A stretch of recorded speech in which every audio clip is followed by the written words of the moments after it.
আজকে রাত্রে হবে খেলা, টাকার খেলা হবে। আমি ভোটার, আমি ভোট দেব, মন খুলে নিঃশ্বাস নিব। আপনারা দেখেছেন আমাদের জাহিদ খান আমাদেরকে রাস্তায় বের করে দিয়েছে। আল্লাহ তাকে এবার সঠিক জবাব আল্লাহ দিয়েছে। আমার অভিনয়ের মধ্যে জাহিদ খান আসবে কেন? সে কি হাফ লেডিস? এই দেখুন সেই পোস্টার, যে নিপুণ আক্তার দাঁড়িয়েছে, সেখানে এমন একজন লোক দাঁড়িয়েছে যেই মসজিদ নির্মাণ করেছে, এই ইতিহাসে রেকর্ড করেছে, সেই মানুষটি এবার নির্বাচনে দাঁড়িয়েছে। আমরা আশা করি এই নির্বাচন সফলতার সাথে আন্তরিকভাবে এবার আমাদের নতুন নির্বাচনের নতুন সূচনা, নতুন ঘোষণা আছে। আমাদের 103 জনকে যে বাদ দিয়েছে জাহিদ খান, সেই আমাদের মাঝে নেই।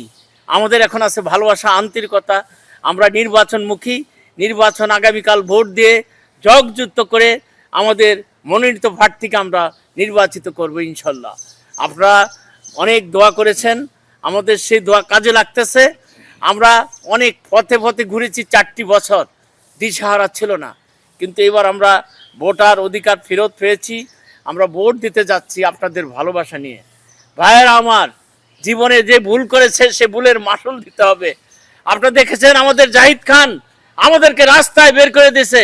আল্লাহ তাকে এবার সঠিক জবাব আল্লাহ দিয়েছে। তাকে সেই ভোটার থেকে বাদ হয়ে গেছে। সেইবার এফডিসিরা তো আন্দোলন সংগ্রামে নেই। আমরা দোয়া করি আল্লাহ যেন তাকে হেদায়েত করুক, আল্লাহ যেন তার প্রতি সহানুভূতি দেখাক, আল্লাহ তাকে ক্ষমা করুক। তাকে আল্লাহ এমন একটা বিচারে ফালিয়েছে, সে বিচারে সে সম্মুখীন হয়েছে। আল্লাহ এমন ন্যায় পরায়ণ, আল্লাহ ক্ষমা করে না অন্যায়কারীকে। সে জাহিদ খান কি করে আসবে? আমরাই থাকবো। চলচ্চিত্রে ছিলাম আমরা সেই সাবানার যুগ থেকে, সেই আমিও সেখান থেকে আসি, এখনো আসি। নায়ক রাজ্জাকের সাথে ছিলাম, নায়ক মান্নার সাথে ছিলাম। তাদের তো মুখ এখনো বলতে পারিনি, তাদের ভালোবাসা আমাদের এখনো আছে।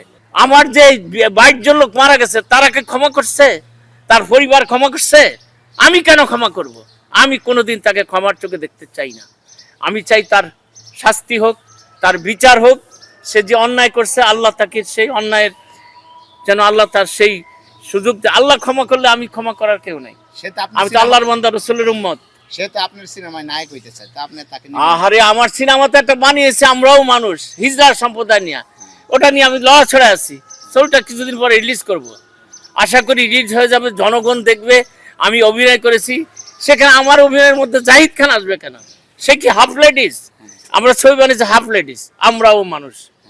ইন্দু কিশোর গান গাইছে, কনক সাপা গান গাইছে, মনির খান গান গাইছে। আমি এমন বড় বড় শিল্পীদেরকে নিয়ে ছবির গান, আমি নিজে গান লিখেছি, আমি গানটি মিউজিক করেছি, খুব ভালো হয়েছে।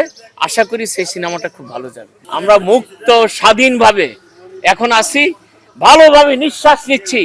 এফডিসির দরজা, প্রত্যেক দরজা এখন খোলা। কারো কোনো হিংসা, হানাহানি, বিচ্ছেদ নেই। একে একের হাতে হাত দিয়ে, কাঁধে কাঁধ মিলে সবাই এবার নির্বাচনে ভোট দিয়ে জয়যুক্ত করবে। আমি আশা করি এমন একজন ব্যক্তি, যেই ব্যক্তি ন্যায়পরায়ণ শাসক হিসাবে বিচারের কাঠগড়ায় দাঁড়িয়ে আমাদেরকে সুবাতাস দেবে। আপনারা ভালো থাকবেন। আগামীকাল কি আপনি ঢুকতে পারবেন? আর এবার আগামীকাল আমি আগামী প্রজন্মে যতদিন বেঁচে থাকবো ততদিনই ঢুকবো। যে আমাদের সাথে অন্যায় করেছে তাদের পতন হয়ে গেছে, ওই লোকগুলো আর কখনো এখানে আসবে না। সেই স্বাধীনভাবে উন্মুক্তভাবে আমরা চলচ্চিত্রের মাঝে নিঃশ্বাস নিতে পারতেছি, এটাই তো আমাদের বড় কথা। আমি ভোটার, আমি ভোট দেব, মন খুলে নিঃশ্বাস নিব। নিজের মন মতো যোগ্য ব্যক্তিকে নির্বাচিত করে আমি আনবই ইনশাল্লাহ। আপনারা আমাদের পাশে থাকবেন, আমরা আছি, আমরা থাকবো। আমরা এবার ভোট দিব। আজকে রাত্রে হবে সব খেলা, খেলার পরে হবে আমাদের সুন্দর নির্বাচন। সেই নির্বাচনে জয়ী হয়ে যে আসবে তাকে আমরা মালা পরাবো, যাতে আমাদের মালা যেন বিফলে না যায়। আমরা সুন্দরভাবে বেঁচে থাকতে চাই এবং মালা পরিয়ে নিজের যোগ্য ব্যক্তিকে আমরা সামনে আনবো ইনশাল্লাহ। ভাই আজকে কি খেলা হবে? আজকে হবে ভোটের খেলা। আপনারা জানেন না, শিল্পী সমিতির অনেক ভোটের খেলা হয়, কিন্তু এটা আজকে কেন? কালকে তো। আজকে রাত্রে হবে খেলা, টাকার খেলা হবে। কে কোথায় ভোট দিবে, কে কি করবে, এটা আজকে ফয়সালা হবে আমাদের। আপনি কিছু পাবেন? অবশ্যই পাইছি, পাবো না কেন?